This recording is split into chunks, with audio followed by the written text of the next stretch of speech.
Top 26 sagas y trilogías de fantasía que he leído. 18 años de lecturas. 132 libros. ¿Cuál es la mejor?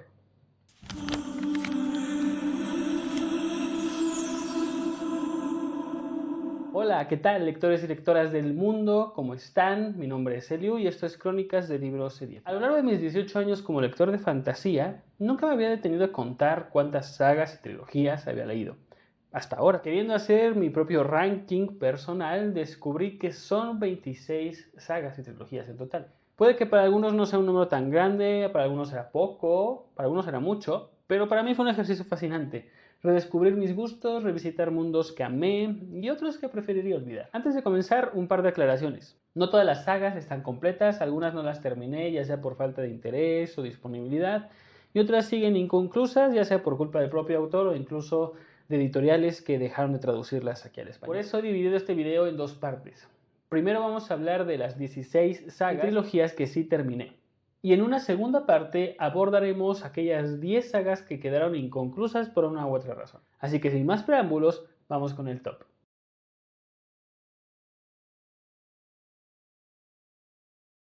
La espada de Shannara cuenta la historia de Shia Ormsworth, un joven adoptado por una familia pacífica, pero su vida cambia cuando un druida llamado Alanon le revela que una antigua amenaza ha regresado, el Señor Brujo.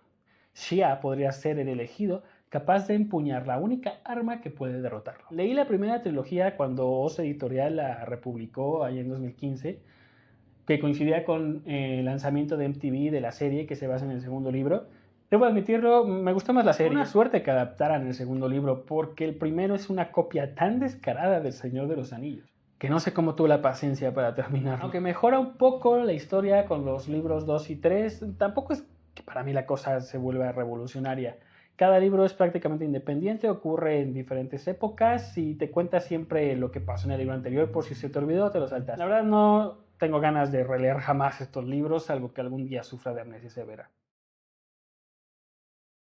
La materia oscura de Philip Pullman sigue a Lyra Belacqua y Will Parry, dos jóvenes que viajan por universos paralelos. En el mundo de Lyra, cada humano tiene un daimonion, un animal que representa su alma. La que comienza como una aventura inocente, muy entretenida y divertida, se va transformando en una exploración filosófica del alma, la libertad y el conocimiento prohibido. Esto de esta trilogía es curioso. Disfruté más su adaptación televisiva de HBO, 3 temporadas de entre 6 u 8 capítulos cada una, muy buena, pero los libros no tanto. Sobre los libros diré esto: Pullman odia a la iglesia. Eso es todo lo que debes saber de esta trilogía. En el tercer libro decide sermonear, en lugar de centrarse más en la trama, como que abandona todo eso y todo lo que estaba construyendo en los libros anteriores, que era muy entretenido, para mostrarte y como que sermonearte de cómo la iglesia y la creencia en Dios es opresiva y no te lleva a la verdad. En una posada perdida en tierra de nadie, un hombre se dispone a contar la historia real de su vida. Una historia que solo él conoce, diluida entre rumores, conjeturas y cuentos de taberna, que lo han convertido en leyenda. Quoth, músico, mendigo, ladrón, estudiante, mago, héroe y asesino. Probablemente esta sea una de mis opiniones más impopulares, pero no me gusta la historia de Rothfuss y la historia de Quoth y su obsesión enfermiza con Dena.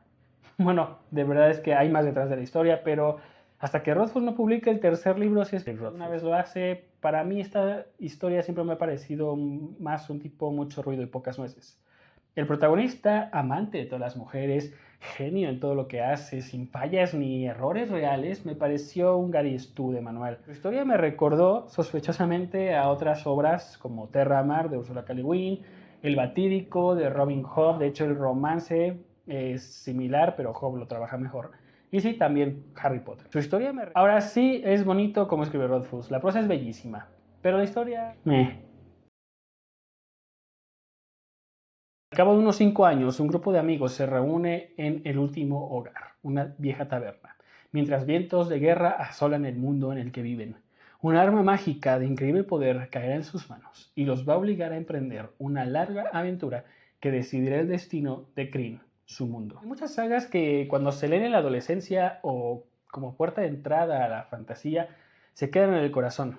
Desafortunadamente este no fue mi caso. Leí la trilogía de la Dragonlance, las crónicas, ya de adulto con muchas lecturas más complejas, distintas, a cuestas, y la verdad es que me pareció ya bastante olvidable. Pero no me desgustó del todo, ojo, me entretuvo. Los personajes de Raistlin y Caramon, estos hermanos, con una relación muy compleja, ya sabemos que son lo mejor de toda la historia.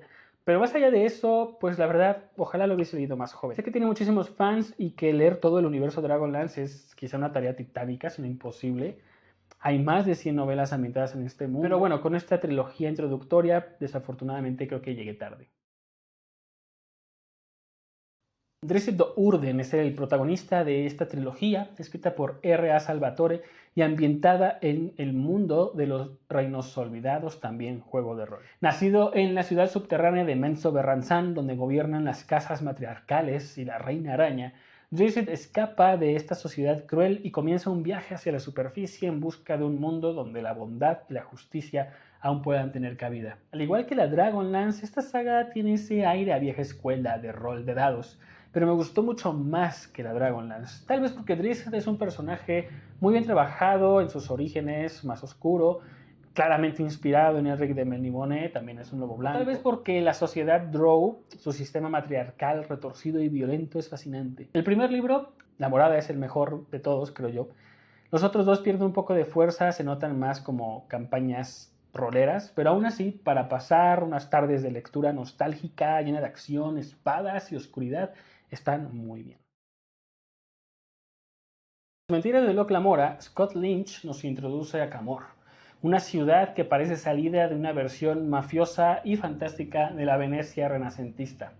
Ahí, un huérfano prodigioso llamado Locke lidera a los Caballeros Bastardos, un grupo de estafadores de élite que se ven envueltos en tramas de engaños, intrigas y luchas de poder entre las bandas mafiosas de la ciudad baja de Camor. Una historia de mafiosos con magia e estética italiana, como no me iba a encantar. ¿Estás cansado de espadas y castillos medievales? ¿Quieres salirte un poco de lo normal? Pues esta es una opción fresca, pícara y muy entretenida. La historia tiene un ritmo algo desigual a veces, sí, porque a Lynch le encantan los interludios como a Sanderson, pero Lynch creo que abusa demasiado de eso.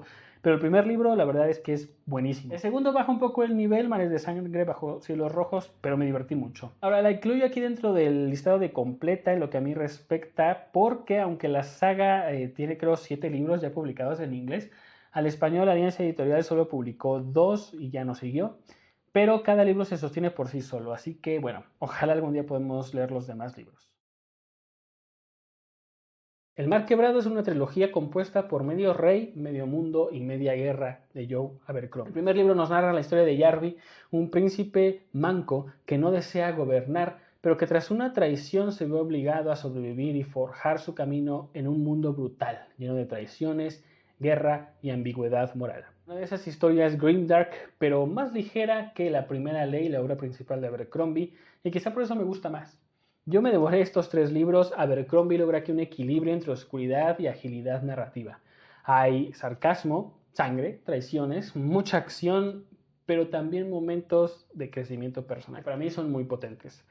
El mundo de inspiración vikinga le da una ambientación interesante y Jarvis es un protagonista que nos va a recordar mucho a Tyrion Lannister, aunque con pinceladas de Elric de Melniboné, que para mí, si buscas una trilogía con personalidad propia, oscura pero ágil, El Mar Quebrado es un young adult ideal. Ya todos conocemos, creo yo, la historia de uno de los lobos blancos más célebres de la fantasía oscura. Geralt de Rivia sigue la historia de un brujo mutante cazador de monstruos que se ve arrastrado por el destino hacia la joven princesa Cirila, Ciri para los cuates, cuyo poder mágico y linaje la convierten en una pieza clave en un tablero político dominado por las fuerzas de Nilfgaard, así como reinos al borde del colapso. Disfruté esta saga como un enano a la luz de la fogata, de verdad. Tiene altibajos, claro, el libro final está narrado de una forma algo caótica. El estilo narrativo de Sapkowski, escritor polaco que saltó a la fama internacional gracias a las adaptaciones de los videojuegos de The Witcher, es inigualable. Su juego de los tiempos, los puntos de vista, las interrupciones, cuentos entretejidos, es realmente único. La ambientación, basada más en mitologías de Europa del Este, también le da un sabor distinto a la clásica fantasía medieval anglosajona. No puedo dejar de aplaudir, y mención especial, a la traducción de José María Faraldo, Adaptar dialectos y formas de hablar para cada región, razas, es una delicia que enriquece la experiencia de lectura. Solo por eso ya merece leerse la saga de Geralt de Rivia. El ciclo de La Puerta de la Muerte es una serie de 7 novelas escritas por los autores de la Dragonlance, Margaret Weis y Tracy Hickman. Hace mucho tiempo, para terminar una guerra, los poderosos Sartán dividieron el mundo en 4 reinos elementales: aire, tierra, fuego y agua, y enviaron a sus enemigos, los Patrin, a una prisión laberíntica. Poco después, los Sartán desaparecieron sin dejar rastro. Siglos después, los Patrin comienzan a escapar, liderados por su maestro y su enviado, Haplo, y su perro. Considero que esta es una de las sagas más infravaloradas de la fantasía épica clásica, y me atrevo a decir que es mucho mejor que su obra original y más famosa, la Dragonlance, pues sin la presión de funcionar como una expansión de un juego de rol, Weiss y Hickman se sueltan y construyen un universo muchísimo más coherente y ambicioso. Sí hay ciertos tropos, algunos clichés, a veces el final se siente precipitado, pero es también uno de los primeros ejemplos de world building y sistemas de magia sólidos, y es fascinante. Creo que parte de su olvido o de su desconocimiento hoy en día se debe a que se publicó en paralelo con La Rueda del Tiempo, ¿no? A principios de los 90, y quedó un poco opacada. Pero Minotauro recientemente la estuvo reeditando y yo les animo a darle una oportunidad. Porque de verdad les va a sorprender y sobre todo a divertir.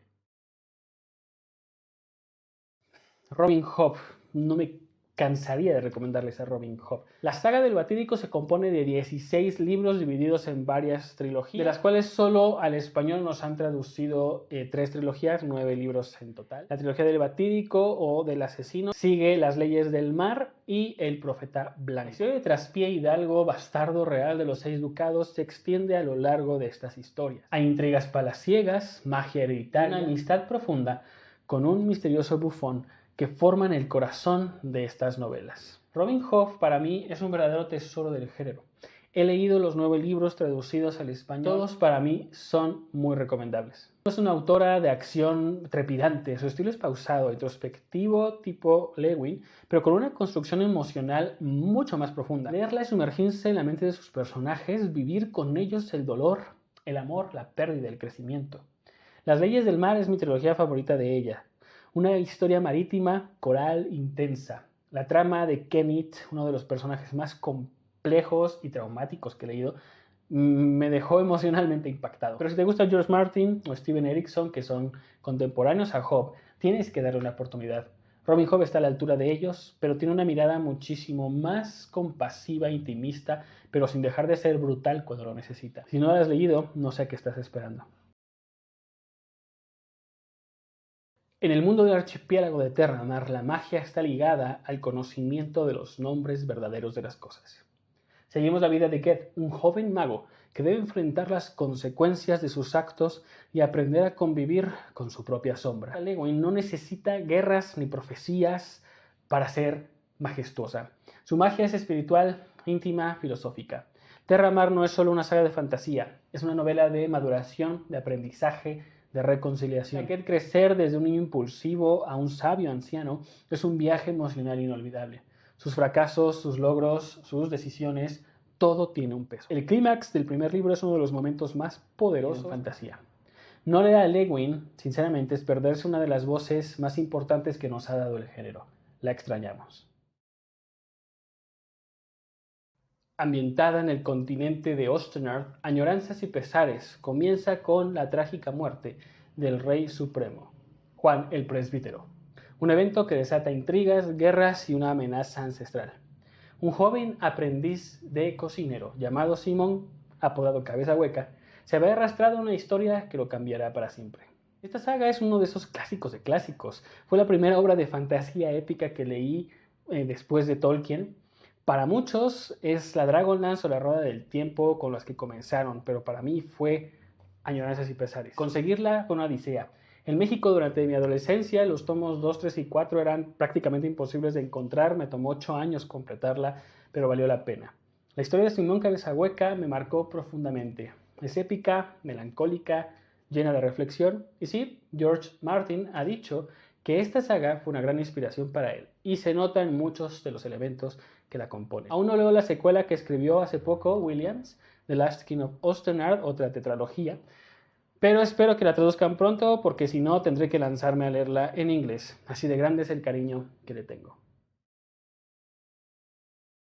Canción de Hielo y Fuego nos sumerge en la lucha por el trono de hierro, la amenaza de los caminantes blancos o los otros, y el regreso de Daenerys Targaryen desde el exilio.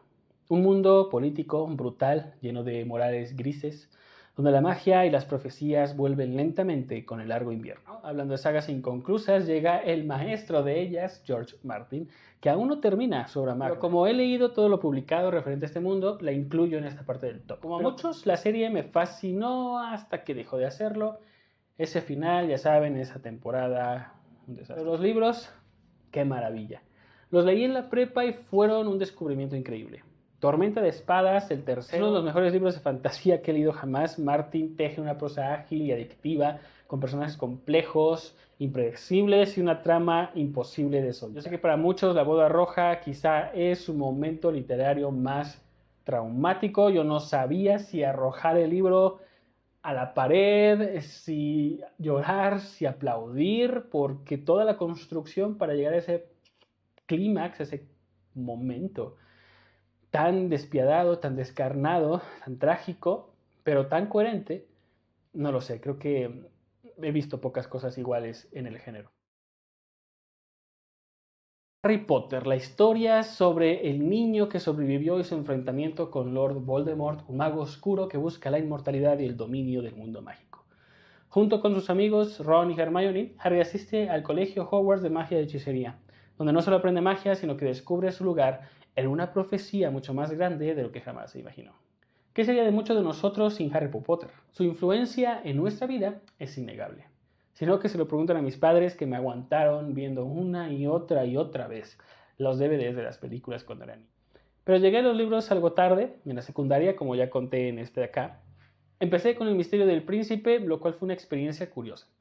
Pero de ahí me seguí con todos los demás. Y bueno, lo demás es historia. Hoy en día no siento el deseo de releerlos. Quizá ya no los valoraría. Por ser mi puerta de entrada a la fantasía y haber forjado al lector que soy hoy, tienen su lugar asegurado en este top.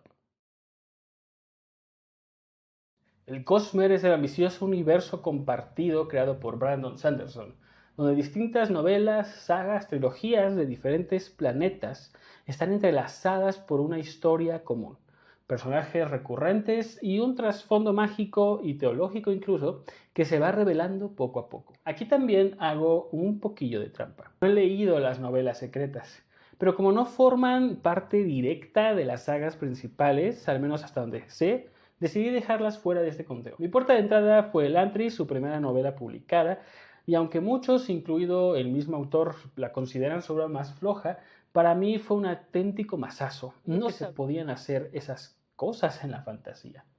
Sanderson me sorprendió con su originalidad, su capacidad para crear sistemas de magia tan detallados. Por supuesto, su estilo a veces parece juvenil o blando a ratos, y no todo lo que publica me encanta. Mi reseña de Viento y Verdad lo deja claro, pero sus sagas principales, Nacidos de la Bruma, por ejemplo, ¿no? El Archivo de las Tormentas, han marcado profundamente mi camino como lector. Sanderson considero que es lo más cercano que tenemos hoy al espíritu de la fantasía épica clásica, pero actualizada con elementos de anime, videojuegos, ¿no? En el sistema de magia, un world building tan sólido que incluso ya se estudia en talleres de escritura.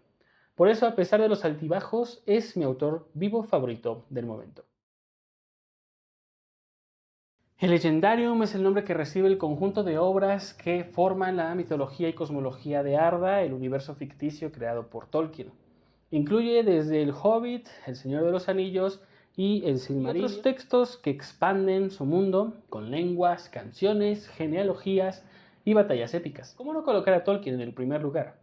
Sin él probablemente no existiría el género de fantasía tal como lo conocemos, o al menos no con la profundidad que tiene. He leído lo que considero su corpus principal, los mencionados El Hobbit, El Señor de los Anillos, El Silmarillion, Los Hijos de Húrin. No he entrado aún a los textos más filológicos o póstumos, como Beren y Lúthien, La Caída de Gondolin, pero considero que con lo que llevo leído tengo más que claro que Tolkien es insuperable. Sí, entiendo que a muchos les parezca denso o incluso anticuado, pero cada relectura me hace admirarlo más. Su uso preciso del lenguaje, su sentido del mito, esa belleza melancólica de su mundo, todo en él es arte.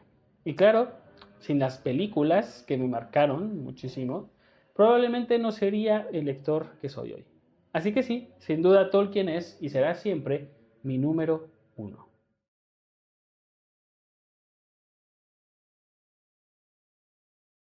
Narnia fue uno de mis primeros contactos con la fantasía, pero hoy la verdad la tengo medio olvidada. Recuerdo con mucho cariño El sobrino del mago, el primer libro cronológicamente hablando, y me pareció hermoso, pero los demás la verdad no recuerdo mucho. Y no los leí todos, me faltaron creo que el segundo y el tercero. Me interesa más Luis en su faceta de teologista, apologeta cristiano. Un día espero volver a reencontrarme con una edición que tuve que editó Editorial Destino, con la obra completa ilustrada, muy bonita, y quizá solo así pues me anime a releerla. La Torre Oscura es la obra magna de Stephen King, según él. A mí sinceramente no me terminó de atrapar. Leí los primeros 3 libros y me costó conectar a veces. Es una mezcla de western, ciencia ficción, terror y fantasía. Pastiche que a veces me parecía brillante, pero a veces es un desmadre. El personaje de Roland, el pistolero, es interesante, pero la historia a veces me resultaba muy errática. Sé que es la columna vertebral también de su multiverso, el que conecta con obras como Resplandor y tantas otras, pero a veces me canso. Los siguientes libros son tochos enormes y no sentí la motivación para seguir, la verdad. Yo prefiero a King en sus novelas individuales, que es donde se luce más. Pero aún así, si te interesa su universo, La Torre Oscura es de lectura obligada. Conan es leyenda, punto.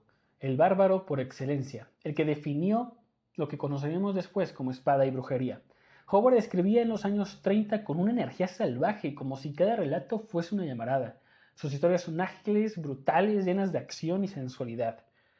Es verdad, pecan del machismo y el racismo, mucho de su época, de más tejano, pero como lector de fantasía creo que es necesario que te acerques a la raíz. A Conan se le nota ese músculo, esa rabia, esa sensualidad de lo primitivo. Si te interesa saber cómo nació esta fantasía más cruda y que inspiraría a muchos autores después, tarde o temprano te vas a topar con el Cimerio. Yo creo que lo vas a disfrutar, aunque sea como un viaje arqueológico a los orígenes del género. Elric es lo opuesto a Conan. Donde uno es músculo, el otro es melancolía. Donde uno impone, el otro duda. Moorcock quiso romper con la fantasía clásica y lo hizo creando a este albino enfermizo, emperador decadente que porta una espada que devora almas. Leí 5 de las novelas, de las 8 novelas principales, y aunque no me parecieron espectaculares, entiendo la importancia de Elric en el género. Es el primer antihéroe moderno de la fantasía, el que abriría camino a Geralt y a Drizzt, los lobos blancos. Y Moorcock también fue el primero en meter el concepto de multiverso en la fantasía, antes de que Marvel lo pusiera de moda. Elric pertenece a un ciclo mucho más grande, el del multiverso, con otros personajes como Dorian Hawkmoon, Corum, el campeón eterno. Hoy se siente anticuado, sí, pero la influencia es incuestionable.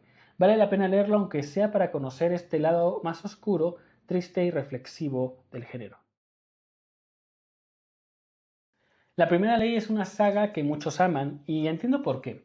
Abercrombie escribe como un francotirador, es directo, es certero, sin piedad. No es por nada el señor del grimdark, no solo por la violencia o el nihilismo inherente de sus obras, sino por cómo se ríe de los tropos de la fantasía tradicional y les escupe encima. Este tipo es un genio de la caracterización, se nota que fue psicólogo antes de dedicarse a la escritura. Sus personajes están llenos de contradicciones, grises, traumas y pequeñas miserias. Pero justamente ahí es donde me pierde. Y es que Abercrombie no cree en el cambio.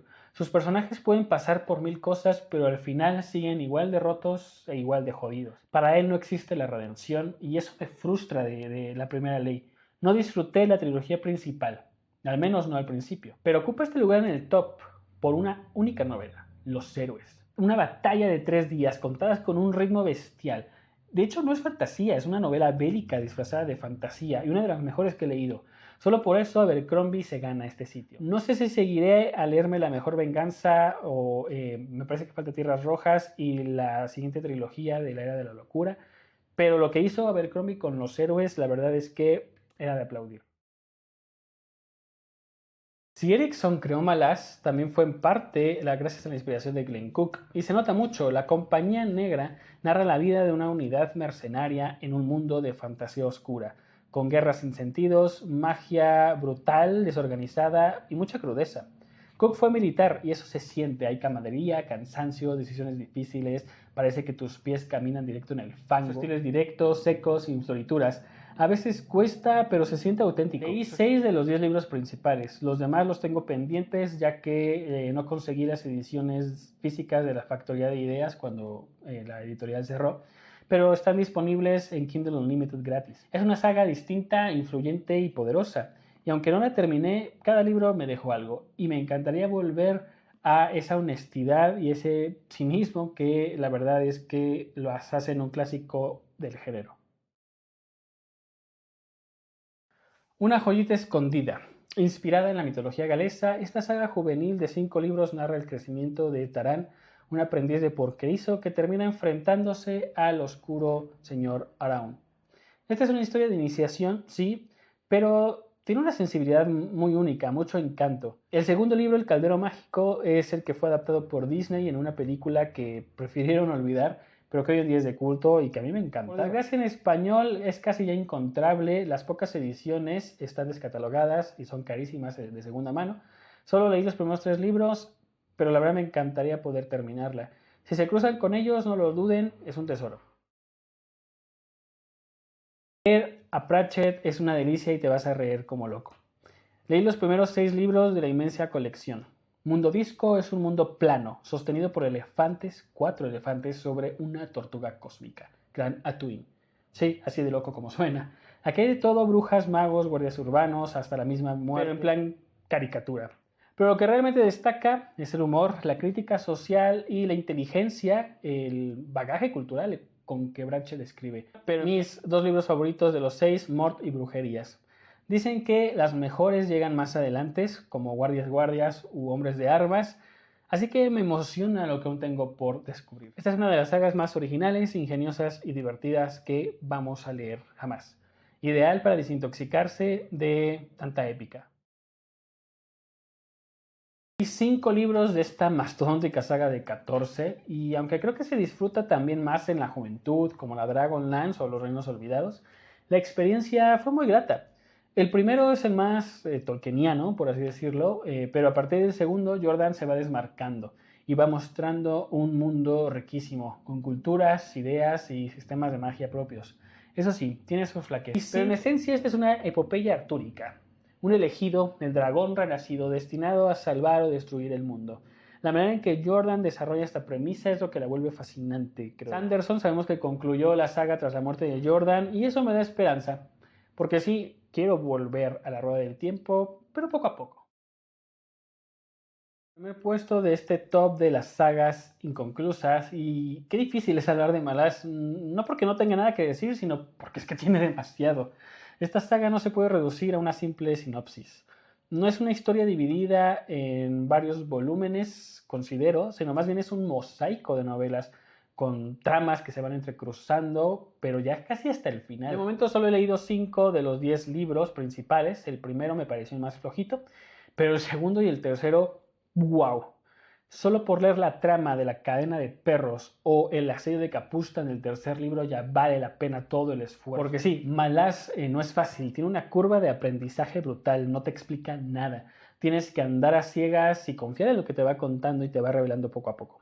Si aguantas, la verdad, te recompensa como pocas sagas lo hacen. La quiero terminar, aunque pues sé que requiere tiempo y cabeza. Pero yo creo que es sin duda uno de los ejercicios de imaginación más ambiciosos que he leído en fantasía. Y ahora dime tú, ¿cuáles son las sagas que te marcaron? ¿Cuál fue ese libro que te hizo lector o lectora de fantasía? ¿Y cuál es ese que aún te acompaña en el corazón y que relees a cada rato? Gracias por acompañarme en esta travesía. Esto fue Crónicas del Libro Seriéfilo. Y recuerda, la fantasía no es una evasión de la realidad, es una forma de resistirla con más esperanza. Hasta la próxima.